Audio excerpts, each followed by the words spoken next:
isn't the sight. It's the smell. A wall of stench so thick it feels almost solid, as if the air itself has rotted. You inhale before you can stop yourself, and instantly regret it. Your throat burns, your stomach tightens. What you're breathing is a toxic cocktail of human waste, animal dung, rotting food, smoke, tallow, stagnant water, and disease. This is not an exaggeration, and from this moment on, the clock is ticking. The street beneath your feet is not a street in the modern sense. It's a muddy trench churned by hooves, carts, bare feet, and centuries of neglect. There is no pavement, no drainage, no sanitation.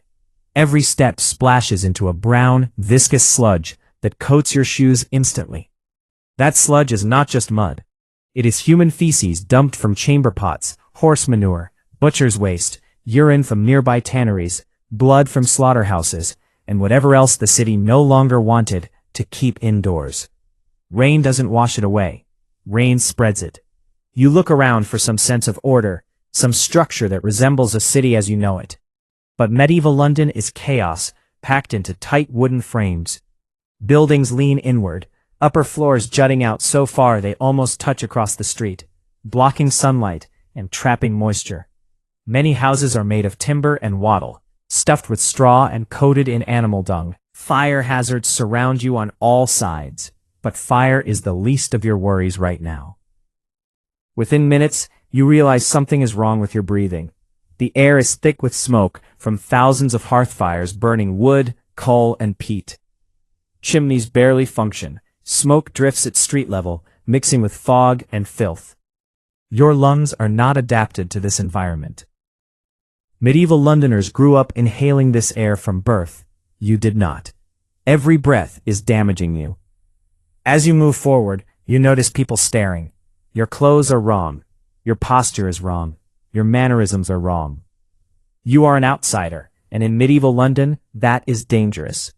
This is a city suspicious of strangers, especially during times of plague, famine, or unrest, which is most of the time. You don't belong to a guild. You don't have a master. You don't have papers. You don't have protection. A shout echoes behind you. Someone throws something from an upper window without warning. It splashes against the street inches from your foot. It is warm. You realize with horror that you've just narrowly avoided being hit by human waste. In medieval London, people dump their chamber pots straight into the street. Sometimes they shout a warning. Often, they don't.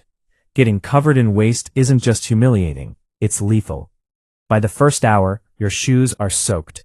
If you're wearing modern footwear, the materials trap moisture. Your feet soften. Blisters form. Open skin meets bacteria-rich filth. Medieval streets are breeding grounds for tetanus, gangrene, and infections that cannot be treated. There are no antibiotics. A small cut can kill you within days. You won't even get days. You begin to feel thirsty. This is where the real danger starts. You look for water. Somewhere safe. Somewhere clean. There is no such thing. The River Thames flows nearby, but it is effectively an open sewer. Tanneries dump chemicals into it. Latrines empty directly into it. Dead animals float along its surface. People still drink from it because they have no choice. If you do, you risk dysentery, cholera, typhoid, and parasites that will destroy your intestines from the inside. Maybe you think boiled water is safer. It isn't. The vessels are filthy. The water sources are contaminated long before boiling. Even ale isn't safe, unless your body is accustomed to it, and medieval ale is weak, cloudy, and often contaminated. Within a few hours, dehydration begins to set in, but drinking may kill you faster than thirst. Hunger arrives quickly. Medieval food is heavy, coarse, and often spoiled. Bread is made from grain riddled with insects and fungus. Meat is preserved with salt if you're lucky, or partially rotted if you're not. Fresh fruit and vegetables are seasonal and unwashed. Eating anything exposes you to parasites and bacteria your immune system has never encountered. Diarrhea begins within hours for many first-time visitors. In medieval London, diarrhea is a death sentence. As midday approaches, the city grows louder and more dangerous. Carts rumble through narrow streets, their drivers shouting curses. If one hits you, no one stops. Horses kick, pigs roam freely, eating garbage, and occasionally attacking children. Dogs fight over scraps. There is no concept of animal control. Disease spreads freely between animals and humans. You notice sores on people's faces, swollen lymph nodes, missing fingers, open wounds wrapped in filthy cloth. Leprosy exists here. Tuberculosis is everywhere. Smallpox comes in waves. Plague has visited this city repeatedly and will return again. Fleas live in clothing, bedding, and straw floors. One bite could infect you. You feel an itch on your ankle, then another. Fleas, lice, they move fast. They carry disease. You scratch instinctively, breaking skin, opening pathways for infection. Medieval hygiene is almost non-existent. Baths are rare. Soap is crude. Most people wash infrequently and share bedding with family members, servants, or animals. Parasites are part of daily life. By afternoon, your strength fades. The constant stress, the foul air, dehydration, and exposure begin to overwhelm your body. Your heart rate increases. Anxiety spikes. You realize you have nowhere to rest safely. Inns cost money you don't have and are infested with bedbugs and lice. Sleeping outside is worse. Theft is rampant. Violence is common. Pickpockets notice you now. You're distracted, vulnerable. One bump and your belongings are gone. Resist and you may be stabbed. Knives are everywhere. Swords are legal. There is no police force as you understand it. Law enforcement is brutal, inconsistent, and corrupt. If you are accused of a crime, you may be imprisoned without trial, beaten, or executed. As evening approaches, the temperature drops. Medieval clothing is heavy wool. If you don't have it, the cold seeps into your bones. Hypothermia becomes a risk, even in mild weather. Your damp shoes and clothes worsen the problem. Fires burn indoors, but smoke fills rooms and suffocates occupants slowly. The city darkens. There is no street lighting. Only torches and candlelight flicker through windows. Shadows dominate. This is when crime thrives. Gangs roam. Drunkards fight. Watchmen patrol, but they are poorly trained and quick to use force. If they stop you and you cannot explain yourself properly, you may be detained or beaten. You stumble. Your foot slips in the filth. You fall. Your hands hit the street. Open cuts meet centuries of accumulated waste.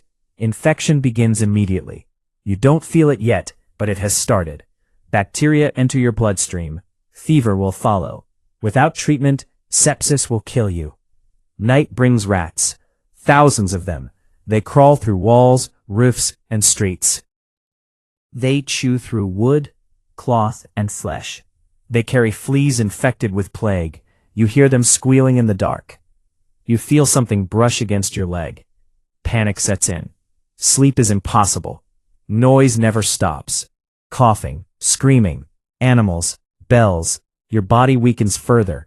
Dehydration worsens. Your mouth is dry. Your head pounds. You are dizzy.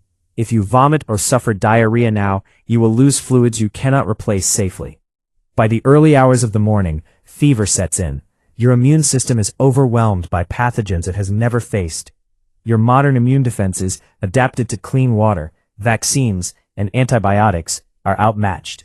Medieval people survived because only the strongest lived long enough to reproduce. You did not evolve for this world. Your vision blurs. You struggle to stand. A simple infection has turned systemic. Your heart races. Your skin is hot. Chills shake your body. You collapse again, this time unable to rise. Illness is everywhere. No one stops. If someone does help, it may be a barber surgeon. He bleeds you to balance your humors. Leeches drain your blood. Herbs of questionable value are applied to open wounds. Instruments are unclean. Pain relief is minimal. Survival rates are low. As dawn approaches, your body begins to fail. Dehydration, infection, exhaustion, and exposure converge. Organs struggle. Consciousness fades. You have been in medieval London less than 24 hours. This city is not designed for you. It was never meant to be. It is a world without sanitation, without medicine, without safety nets. Every hour here stacks invisible dangers against you. The smell, the filth, the disease, the violence, the hunger, the water, the air. All of it is hostile. Medieval London was survived, not lived in, and survival required being born into it, hardened by it, shaped by it, from infancy. Dropped into it suddenly, with a modern body and modern expectations, you would not last a day. The clock stops before the sun fully rises.